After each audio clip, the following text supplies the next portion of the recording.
Estamos con Lucho Correa, él es el fundador y director de LIP Estudio de Diseño, además el director general creativo de SCPF. Lucho, mil gracias por estar con nosotros, por estar un rato con la industria y con la academia. Muchas gracias por la invitación, señor. Lucho, empecemos por el principio. ¿Quién es usted? ¿Dónde estudia? ¿Qué hace? ¿Y cómo llega a donde está? Bueno, yo estudié diseño gráfico en la época que no alcanzaba ni siquiera a hacer carreras, sino era unos estudios tecnológicos que hicimos en 3 años. Al acabar el estudio de diseño gráfico me fui a vivir a España, a Barcelona, y desde el primer momento estuve vinculado con la agencia del Vico Bates, de la desaparecida Red Bates, en la oficina de Barcelona. Durante 5 años fui un director de arte malo, en una agencia que era muy mala, y que por una de esas coincidencias del destino, siendo mala, aún así junto a 4 personajes, que eran Tony Segarra, Luis Cuesta, Ignacio Puig y Félix Fernández de Castro, que a la postre fueron los fundadores de SCPF en Barcelona. Y entonces los últimos 3 años que trabajé en España pude trabajar con ellos, y realmente fue cuando me volví un buen creativo, si es que eso es verdad hoy en día. Luego vine a Colombia y estuve asociado con Sokolov Samper Polar Mora, cuando se llamaba así.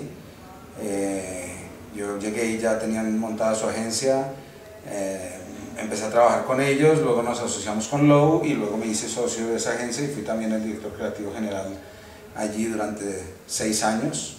Y en el año 2002 decidí dejar la publicidad, vendí mis acciones y fundé LIP, que es mi estudio de diseño, el cual ya tiene 10 años de fundado. Hace 2 años SCPF justamente me llamó con la intención de abrir una oficina en Bogotá para atender algunas de sus cuentas internacionales. Entonces hoy en día divido mi tiempo entre LIP y la Dirección General Creativa de SCPF.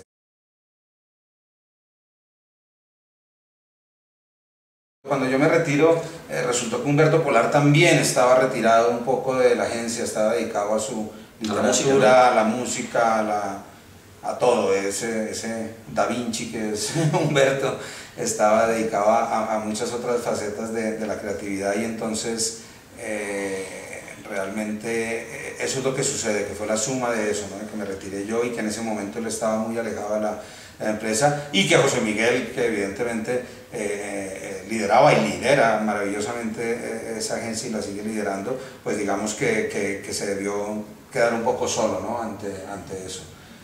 Y no que Francisco no tenga un maravilloso aliado, pero digamos que ya también era una agencia mucho más grande, nos acercábamos a 100 personas, trabajábamos para Unilever, que era un cliente como que nunca habíamos pensado que trabajaríamos para ellos. Yo lo interrumpo, pero entonces cuando se vuelve más grande, por ende la comunicación se vuelve un poco más suave, se pierde ese impulso y ese ímpetu que ustedes tenían de hacer una agencia diferente, de romper el esquema, y se crece este enano, se convierte en un gigante. ¿Qué pasa ahí? Porque el mismo Sir Frank Lowe tenía esa frase que siempre nos la estaba recordando, ¿no? How big can you get before you get bad?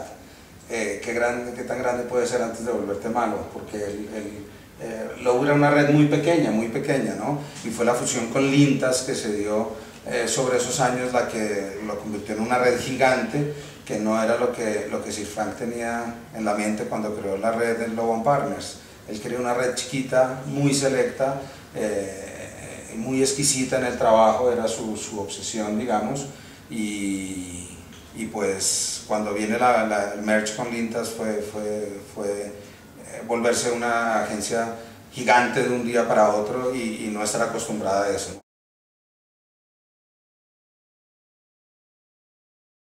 Y lo veía usted ahí sentado con su gente, usted tenía lista en mano, y eso era categoría por categoría, iba chuleando y se veía como ese ímpetu y esa berraquera para decir: si estoy acá, mi equipo tiene que ganárselas todas. Y yo me he dado cuenta que eso se ha perdido, y por ende también en el Festival Nova se siente como ese fervor ya no es igual. Mi pregunta es: nos va a tocar acabar el NOVA para que nos volvamos todos a animar y participemos. ¿Existe el NOVA todavía? No, no lo sé, creo que había algunos anuncios de que posiblemente no habría un futuro para los premios NOVA. No creo que todo el mundo estaba no contento con los NOVA. Si algo mató a los NOVA o está matando a los NOVA de una manera grande es ese problema de esa rotación de los jurados endémicos y como tampoco somos tantos y pretenden tener tantos jurados, entonces siempre terminamos siendo o terminan siendo los mismos con las mismas, ¿no? Y entonces creo que eso es lo que le ha restado un poco de credibilidad. Yo creo que traer un jurado internacional sería maravilloso. Cuando yo fui jurado de los NOVA, de los Cóndor, eran 3 jurados internacionales y 2 locales. Díganme usted cómo nos ven en la región cuando a cada 15 años Colombia se tiene que inventar un nuevo festival local, porque ya no le gustan los Cóndor, porque ya no le gustan los NOVA, entonces nos toca tener un festival siempre quinceañero. Pero eso no nos debe dar miedo, eso no nos debe dar miedo y si pasan las cosas es porque tienen que pasar. Yo viví toda la transición, yo fui jurado de los Cóndor, imagínense. Yo fui jurado en la última edición de los Cóndores que se hizo aquí, no me acuerdo en qué año. Y luego fuimos una de las agencias encargadas de crear los premios NOVA.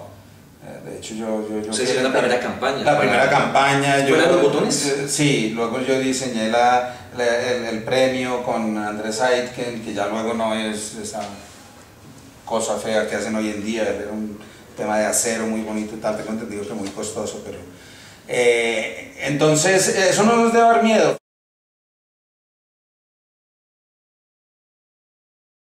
El señor Segarra que le enseñó a Lucho, cuando llega acá con todo ese estudio, llamémoslo así, europeo, a trabajar a Colombia, ¿cómo surte efecto eso?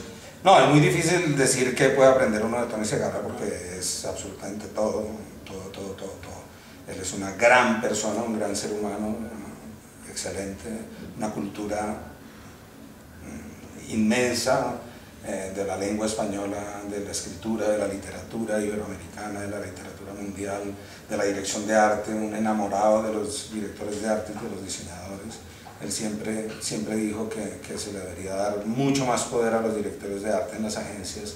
Y fue un poco, si tuviera que decir algo que pude aportar al venir acá, es eso, que nunca cuando yo llegué aquí, fui director general de Loewe, nunca un director de arte había tenido ese cargo que era reservado de los copies. Entonces, sí, digamos que eso fue un poco la labor que hice yo aquí, más que el trabajo mismo, pues dejar claro que la rama creativa tiene redactores y directores de arte y que cualquiera de los dos, como pasa en el mundo, hoy en día ya no suena raro, ¿me entiendes? Que aquí llegue un director de arte a ser director creativo, aunque no se da mucho, no se da mucho, ¿no? Y generalmente están como en un segundo nivelito ahí, no están en el top del Afortunadamente del top. hemos evolucionado, ¿no? Porque antes el copy era el que mandaba y el que decía cómo se hacía todo, sí, y el gráfico simplemente ejecutaba, ¿no? Totalmente, yo tenía una conferencia que me gustaba mucho, que tengo que rescatarla, que se llamaba como sobrevivir en un mundo de copies siendo director de arte.